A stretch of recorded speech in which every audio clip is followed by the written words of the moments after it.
ตามแผนนะตามวินัยเนาะโอเคมาสำหรับต้นทุน300เหรียญนี่ทุกคนเนาะเดี๋ยวค่อยจะไปเอาเดือนละ10เหรียญนะเอาเดือนละ10เหรียญเนาะเอาแบบเบาๆห้อมนี้เก็บกำไรเล็กๆน้อยๆไป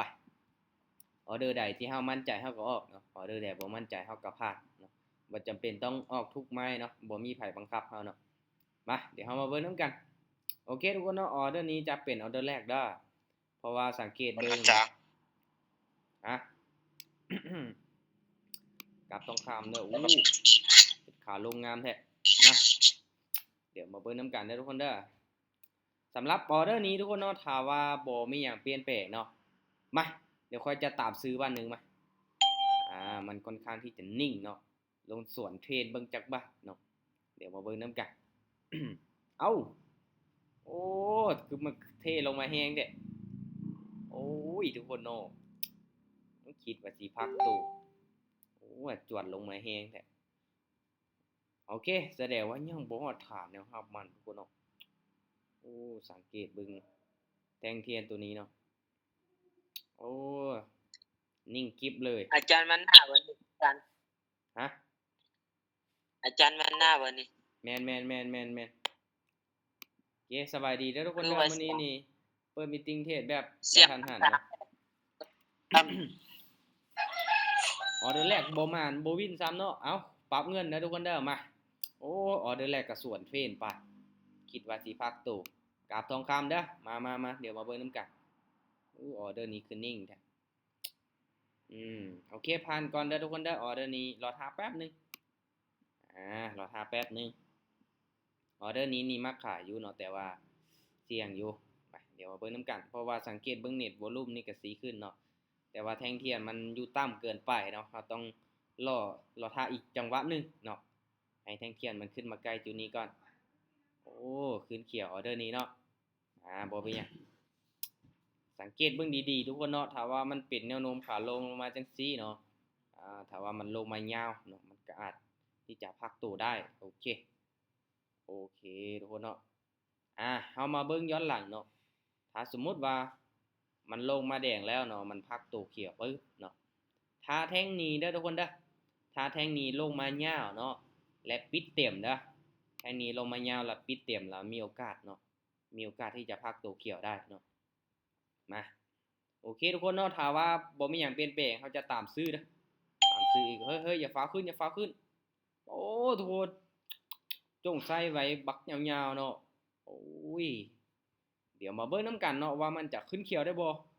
ถ้าว่ามันปิดเต็มเนาะเป็นแท่งเทียนที่บ่มีไส้เด้อทุกคนเด้อเนาะค่อยการันตีได้เลยว่าออเดอร์นี้มันจะขึ้นเขียวให้เฮาได้แต่หลังจากที่กดออเดอร์ไปเนาะแฮงซื้อก็พยายามผลักดันราคา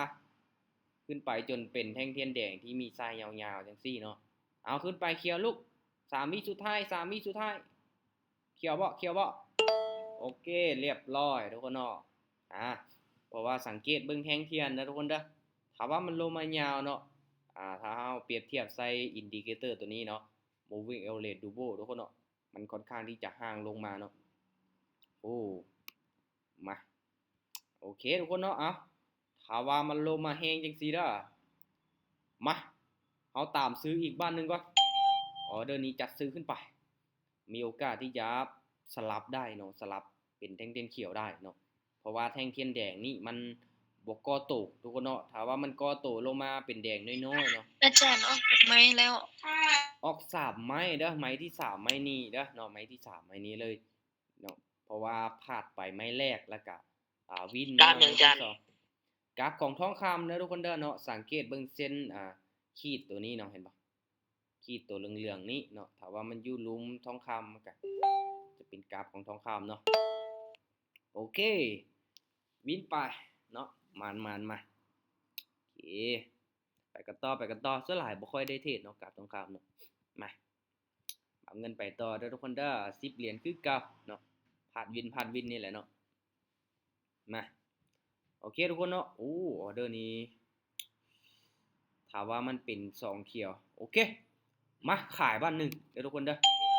ออเดอร์นี้นี่ถ้าว่ามันเป็นขาลงอยู่ทุกคนเนาะมันเป็นขาลงอยู่เนาะมันขึ้นมาพักตัว2เขียวเด้อที่ผ่านมามันจะลงแดงเนาะสังเกตเบิ่งเด้อ 2เขียวปึ๊บลงมาแดงตัวนี้ขึ้นมา2เขียวลงมาแดง2เขียวลงมาแดงตัวนี้ก็2เขียวลงแดงถ้ายังเป็นแนวโน้มขาลงอยู่เนาะมีโอกาสลงมาต่อแดงได้มาลงมาลูกลงมาโอ้ยสิขึ้นไปเก็บเอาไส้มันเนาะอึ๊บโอ้โหได้ทุกคนเนาะแท่งนี้นี่เป็นแท่งเทียนเขียวที่มันมีไส้เนาะเห็นบ่อึ๊บตัวนี้โอ้น่าจะโอ้โอเคบ่เป็นหยังเป็นออเดอร์เสี่ยงอยู่น้อยนึงเนาะเสี่ยงอยู่น้อยนึงมาถ้าว่ามันขึ้นเป็นสีเขียวนี่มั่นใจเลยว่ามันสิลงมาแดงได้เนาะต้องสังเกตเบิ่งตัวนี้โอเคถ้าว่ามันเป็นเขียวเขาจะขายนะจัดขายเลยตามที่วิเคราะห์ทุกคนเนาะโอ้เป็นแท่งเทียนแดงน้อยเนาะ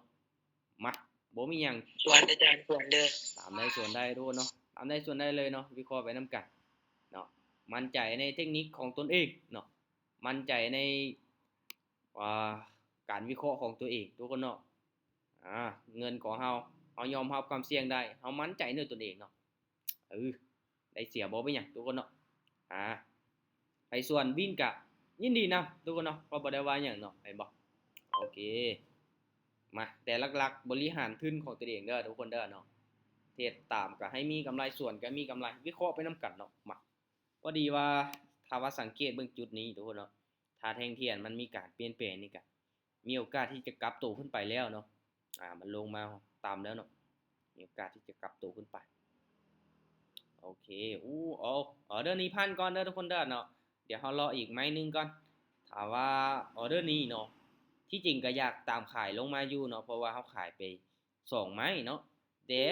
ถ้าเราสังเกตเบิ่งเน็ตวอลลุ่มนี่เส้นมันสีลงมาเนาะมันมีโอกาสที่จะสลับขึ้นไปเป็นเขียวได้เนาะโซนนี้มันเป็นโซนของไซด์เวย์ได้เนาะทุกคนเนาะ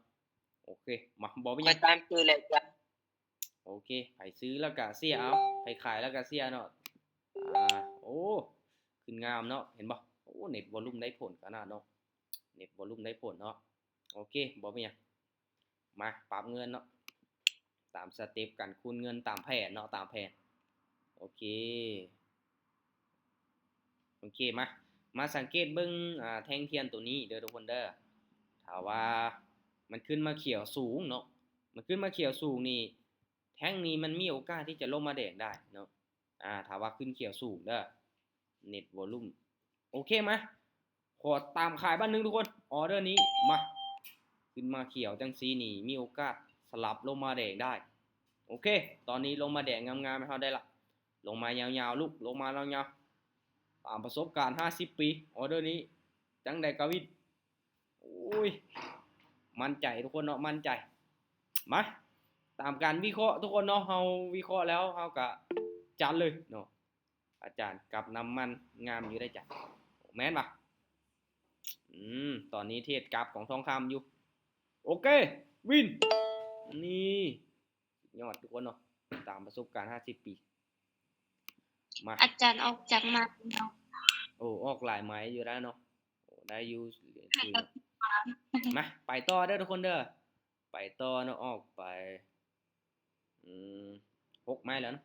โอเคออเดอร์นี้ทุกคนกลับมาเดินเงิน10 เหรียญมาทุกคนเนาะออเดอร์นี้ตามเน็ตวอลลุ่มอีกไม้นึงขายเด้อทุกคนเด้อออเดอร์นี้ลองเบิ่งว่ามันสิเป็นแท่งเทียนสลับลงมาแดงได้บ่เนาะเพราะว่าเส้นตัวนี้มันยังขนานกันแต่ก็เสี่ยงอยู่ทุกคนเนาะแฮงซื้อนี่มาเต็มเลยเนาะแท่งเทียนเป็นแท่งเทียนเต็มจังซี่ก็มีโอกาสขึ้นอีกได้มาในเมื่อเฮาได้ตามเทคนิคก็ตามไปต่อทุกคนเนาะโอ้งามหลายลงมาแดงงามออเดอร์นี้เอาตามขายลงมาแล้วเนาะมาเพราะว่าสังเกตเบิ่งเนาะเน็ตวอลลุ่มมันก็สีขึ้นมาชัดเจนเนาะออเดอร์นี้จัดขายเข้าไปโอเคสวยบอกทุกคนเนาะโอ้กำไรมาฮอด36 เหรียญแล้วเนาะมาไปกันต่อทุกคนเนาะเวลายังโบเบิร์ดเนาะเราจะจงเวลาตอนท้ายยังเหลือประมาณ5 นาทีเท่ากับพักเนาะโอเคโอ้งามเลยการเดินเงินนะทุกคนเด้อเนาะเดินเงินให้เป็นเด้อต้องมีงบคูณให้ได้หลายๆไหมเนาะโอเคออเดอร์นี้ทุกคนมาขายอีกบ้านนึงขายอีกก้อนบ้านนึงขายอีกก้อนเนาะถ้าว่าให้มันสลับอีกไหมนี่เนาะไม้ต่อไปเขาจะตามซื้อเด้อเนาะถ้าว่ามันสลับ โอเคออเดอร์นี้ปิดแดงให้เฮาเนาะออเดอร์ต่อไปเฮาจะตามซื้อเนาะอย่าฟ้าวลูกโอ้บ่ว่าสิขึ้นไปเขียวละมีโอกาสอยู่ได้ทุกคนเนาะเพราะว่าสังเกตเบิ่งเส้นตัวนี้ตัดขึ้นแล้วโอ้ยคิดว่าสิสลับมาได้อีก3ไม้โอ้ทุกคนเนาะขึ้นแล้วออเดอร์นี้โอ้โอเคทุกคนเนาะปรับเป็นขาขึ้นเรียบร้อยเห็นบ่เฮาสังเกตเบิ่งเส้นตัวนี้เนาะมันตัดเส้นสีฟ้าขึ้นไปทุกคนเนาะเส้นสีเหลือง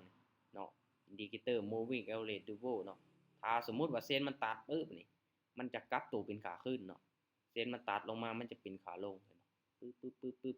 มาคูณเงินออเดอร์นี้ถ้าว่าแท่งเทียนนี้บ่มีหยังเปลี่ยนแปลงทุกคนเนาะเฮาตามซื้อเลยจัดตามซื้อเลยออเดอร์นี้เพราะว่าเส้นตัวนี้มันตัดขึ้นแล้วตัวเนาะตัดขึ้นแล้วมีโอกาสที่จะเป็นขาขึ้นเนาะไซส์เข้ามามีโอกาสตามได้ส่วนได้ทุกคนเนาะมาเอาวิเคราะห์เบิ่งน้ำกันเท่ากับเบิ่งตามย้อนหลังเนาะเอาสังเกตเบิ่งย้อนหลังถ้าสมมุติว่าเส้นมันตัดขึ้นมันก็เป็นเทรนขาขึ้นเห็นบ่เนาะปึ๊บจนกว่าเส้นมันตัดลงมามันก็เป็นขาลงเนาะอันนี้คือจุดที่มีโอกาสเนาะถ้าว่าเฮาตามซื้อเข้าไปแล้วมีโอกาสที่จะทำกำไรได้เนาะเฮาต้องเอ้ยโอ้บ่แม่นติแท่งเทียนนี้ทุกคนป๊าตัวเฮ็ดกันคักแถววะป๊า เธอ หนึ่งวิ เงิน สุดท้าย เก็บ แวบเลยโอ้โหเฮ็ดกันคักแถววะบ่ได้ติจังซี่ทุกคนมาออเดอร์นี้ปรับเงินโอเคทุกคนเนาะค่อยจะตามซื้ออีกไหมเด้อมาโอ้ทุกคนเนาะเจอกราฟแบบนี้ค่อยก็ยอมเลยเนาะ1วิสุดท้ายแวบเลยป๊าคิดว่าสิกำไรงามๆล่ะโอ้โอเคนี่แหละทุกคนเนาะมันบ่มีคำว่า 100% ทุกคนเนาะถ้างั้นเฮาก็ต้องเดินเงินเซฟๆเนาะบริหารทุนดีๆขึ้นไปยาวๆลูกออเดอร์นี้งามๆเลยถามว่ามันลงมาอีก1วิสุดท้ายแวบนี้เฮาปิดมีตติ้งหนีเลยทุกคนเฮาบ่เทศแล้วเนาะโอเคงามๆออเดอร์นี้นี่สวยนี่ทุกคนเนาะเห็นบ่นี่แหละเนาะข้อได้เปรียบของการที่เฮาเดินเงินเป็นระเบียบเนาะเฮาบ่ได้อออินใส่ไม้เดียวเลยเนาะถึงสิมั่นใจส่ำใดเฮาก็ต้องเดินเงินให้เป็นนะทุกคนเด้อบริหารทุนตามแผนของเฮาเนาะโอ้กำไรมาหลายแล้วเนาะโอเคไปกันต่อ10เหรียญเนาะออเดอร์นี้โอเคทุกคนเนาะออเดอร์นี้ขายวันนึงมาอาจพักตู้ได้เนาะอาจพักตู้ได้ออเดอร์นี้อาจจะลงมาพักตู้แดงก่อนที่มันจะขึ้นไปหรือว่าจังใดลูกออเดอร์นี้เด้อทุกคนเด้อเนาะถามว่าบ่มีหยังเปลี่ยนแปลงนี่มาเอามาลุ้นมานํกันเนาะเพราะว่าก่อนที่มันจะขึ้นทุกคนเนาะมันขึ้นมา3แท่งเขียวนี่มันต้องพักตู้ให้เฮาได้บ่ว่าสิขึ้นไปเขียวงามขนาดนั้นพักตัวแดงก่อนได้บ่โอ้ทุกคนโอ้ลงมาลูก1วิคือเก่าโอ้ยบ่พักตัวเลยป๊าขึ้นงามแท้โอ้บ่น่าตามขายเลยทุกคนเนาะแม่นเฮาตามซื้อขึ้นไปก็งามเลยเนาะโอ้ยนี่แหละทุกคนเนาะโอเคบ่เป็นหยังคิดว่ามันสิพักตัวเนาะแต่ว่ามันลงมาพักตัวแท่งนี้เนาะทุกคนเนาะโอเคใจฮ้อนไปหน่อยนึง คูณเงินเนาะโอเคออเดอร์นี้ผ่านก่อนเด้อทุกคนเด้อผ่านก่อนเนาะถ้าว่าให้ค่อยไปนี่ก็มักซื้อแล้วแหละออเดอร์นี้เพราะว่ามันลงมาพักตัวจังซี่มันมีโอกาสขึ้นต่อแต่เฮาก็รอจังหวะอีกไม้นึงโอ้ยคนเนาะเป็นไปตามวิเคราะห์เลยเห็นบ่พักตัวปึ๊บเนาะขึ้นไปเขียวต่อถ้าว่ามันเป็นแนวโน้มขาขึ้นทุกคนเนาะแทงเทียนมันลงมาพักตัวมันจะขึ้นต่อโอเคบ่เป็นหยังรอจังหวะเนาะโอเคใจเย็นๆทุกคนสร้างกำไรให้มันได้ต้องใจเย็นๆเนาะสิใจร้อนบ่ได้เห็นบ่ได้กำไรมา100แล้วขนาดรอบเสาร์ซื้อเนี่ย9โมงแล้วกำไรมาเป็น100แล้วทุกคนเนาะเอาซ้ำใดอีกเนาะเราต้องใจเย็นๆมาปรับเงินเนาะปรับเงินโอเคโอ้เป็นขาขึ้นงามเห็นบ่ทุกคนเนาะถ้าว่าเส้นมันตัดขึ้นแล้วเนาะเห็นบ่มันจะเป็นขาขึ้นงามๆเลยเป็นขาขึ้นงามๆโอเคทุกคนเนาะออเดอร์นี้เด้อมาจัดซื้อไปมาลองตามซื้อไปมึงดูตามเทรนเบิ่งดูออเดอร์นี้แฮงซื้อมาหลายแท้เฮ้ยบอกว่าสิลงมาพักตัวมาลุ้นมันนำกันทุกคนเนาะมันขึ้นมายังบ่จับเนาะ จุดที่มันเคยขึ้นไปเนาะจุดเก่ามันเอาไว้ให้ซื้อมาหลายนี่เนาะโอ้ลุมซูมเบิ่งเนาะลุมซูมเบิ่งตัวนี้เนาะแห่งขายเริ่มเข้ามาเนาะบอกว่าสิลงมาพักตัวเหรอทุกคนเนาะออเดอร์นี้ก็เสี่ยงอยู่ได้เสี่ยงอยู่เนาะขึ้นไปได้บ่ได้นะได้อึบโอเคโอเคสวยนี่แหละทุกคนเนาะเทศตามเทรนเนาะนี่เป็นขาขึ้นแล้วเฮาไปกดขายยังได้ก็เสียเนาะแต่ว่าเป็นขาขึ้นเฮาก็ต้องตามซื้อเนาะโอเคไปกันต่อทุกคนเนาะไปกันต่อเด้อไปกันต่อวิเคราะห์ไปน้ำกันเนาะมาเดี๋ยวมาเบิ่งน้ำกันออเดอร์นี้ทุกคนเนาะถ้าว่ามันเป็นแดงจังซี่มาเฮาตามซื้ออีกตามซื้อให้สุดเบิ่งดูจากบ้าถ้าว่าเฮาเบิ่งเนาะจุดที่มันเคยขึ้นมาทุกคนเนาะตามเด้อโอเคตามได้ส่วนได้ทุกคนเนาะถ้าว่าเฮาเบิ่งเนาะสังเกตเบิ่งดีๆก็ตัวนี้เนาะประมาณนี้เนาะปึ๊บถ้าสมมุติว่าราคาของทองคำเนาะขึ้นมาฮอดจุดนี้ล่ะโอเคมีโอกาสเนาะมีโอกาสที่จะลงมาได้แต่ว่าตอนนี้มันกำลังขึ้นไปอยู่เนาะเส้นตัวนี้ก็ยังบ่ห่างออกจากกันปานใดเนาะถ้างั้นนี่เฮาตามซื้อก่อนเด้อทุกคนเด้อถ้าสมมุติว่าเฮาอยากขายนี่แท่งเทียนมันต้องขึ้นมาสูงเนาะแท่งเทียนมันต้องขึ้นมาสูงแล้วก็มันห่างออกจากอินดิเคเตอร์ตัวนี้เนาะถ้าว่ามันห่างปุ๊บมันจะดึงกลับลงมาทุกคนเนาะมันจะเป็นแบบนั้นเนาะถ้าว่าเส้นมันตัดกันขึ้นมาขนานกันขึ้นงามๆแบบนี้นี่มันบ่งบอกว่ามันจะเป็นเทรนงามเนาะถ้าว่ามันตัดลงมาแล้วมันห่างออกจากกันมันจะกลับตัวเนาะโอเคออเดอร์นี้กลับเป็นแดงอีกแล้วทุกคนเนาะถ้างั้นนี่ตามซื้ออีกมะตามซื้ออีกออเดอร์นี้ลองเบิ่งมันสิสลับขึ้นไป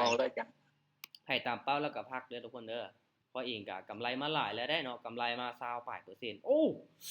โคตรงามเลยออเดอร์นี้งามเลยทุกคนเนาะโคตรงามเลยโอ้ยมันอยากเกินหะนะโถกำไรงามๆเลยแหละทุกคนเนาะว่าขึ้นมาเกี่ยวโคตรงามเลยเนาะกำไรแบบเกิน20%เลยนะเนาะโอ้อยากโลภอ่ะนะเนาะโอ้ถ้าว่าวินออเดอร์นี้ทุกคนเนาะโอเคเอ้าป้าตัวกำลังว่าบันทึกหน้าจอลงสตอรี่เฮ็ดกันคักแต่ออเดอร์นี่โอ้โหเกินไปทุกคนเนาะเกินไปป้าโถมาเหยียบใจกันคักแต่ว่า1ปีสุดท้ายโอ้โหนี่แหละเนาะบ่มีคำว่า 100% ทุกคนเนาะคูณเงินออเดอร์นี้ทุกคนมาถ้าว่าบ่มีหยังเปลี่ยนแปลงเอาตามซื้ออีกบ้านนึงเด้อตามซื้อขึ้นไปเนาะออเดอร์นี้แห่งซื้อยังมีอยู่ทุกคนเนาะมันจงไส้ไว้จังซี่มีโอกาสที่จะขึ้นมาเก็บเอาไส้มันโอ้โหทุกคนเนาะ1วิสุดท้ายบ้าถ้าดีดลงมา1วิคือเมื่อกี้นี่บอกเลยเฮาปิดมีตติ้งนี่แหละกำไรเฮาก็ได้แล้วเนาะทุกคนเนาะโอ้ยโอเคงามๆทุกคนเนาะออเดอร์นี้อย่าได้ลุกนิ่งไว้ก่อนเด้อจังซั้นล่ะบ่เอ้ยเนาะบอกได้ใส่ฟังปิดเขียวงามๆแล้วออเดอร์นี้โอเคสวยโอเคทุกคนเนาะกำไร71เหรียญเลยเห็นบ่ต้นทุน300นี่เดี๋ยวเดือนนึงในจานสิกำไรแล้วสิกำไรแล้วว่ะโอ้เอาไม่โดยเอาไม่แถมเนาะไม่แถมมา ถือว่าบินนี่พักเนาะทุกคนเนาะเอาไม้แถมไม้ชุดท้ายเนาะโอเคมาตามเทคนิคตามสูตรออเดอร์นี้จัดซื้อเลยตามซื้อจนรวยมื้อนี้เนาะซื้อจนรวยเลยล่ะมื้อนี้มาเป็นแนวโน้มขาขึ้นเนาะเน็ตวอลุ่มก็สีลงตามเทคนิคมาตามซื้อเข้าไปบอกว่าสิบ่วินให้นี่มาทุกคนเนาะจัดซื้อขึ้นไปเลยออเดอร์นี้เอากะกำไรมาหลายแล้วออเดอร์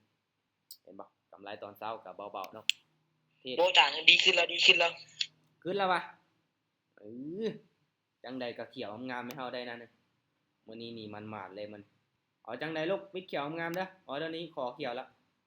พักแล้วเนาะเมยไปต่อละหลายไม้แล้วเนาะโอเคสวยโอ้กำไร81เหรียญลูกก็เนาะต้นทุน300เนาะ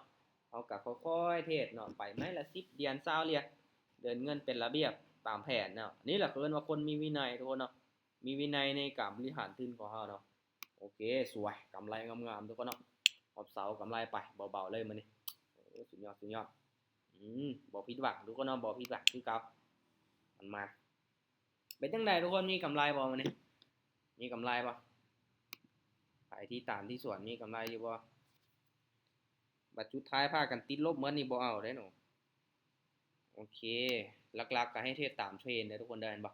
สังเกตเบิ่งดีๆถึงแม้นว่ามันอาจจะลงมาแดงเป็นบางไม้เนาะถ้าเฮาตามซื้ออย่างเดียวเนาะจังใดเขียวมันก็ต้องมาหลายเนาะถ้าเฮาอยากขายนี่เฮาต้องเบิ่งฐานแนวต้านมันดีๆเนาะสังเกตเบิ่งย้อนหลังเนาะเพราะว่าจุดเก่าเนาะที่มันเคยขึ้นมาเนาะแล้วก็มีแฮ่งขาย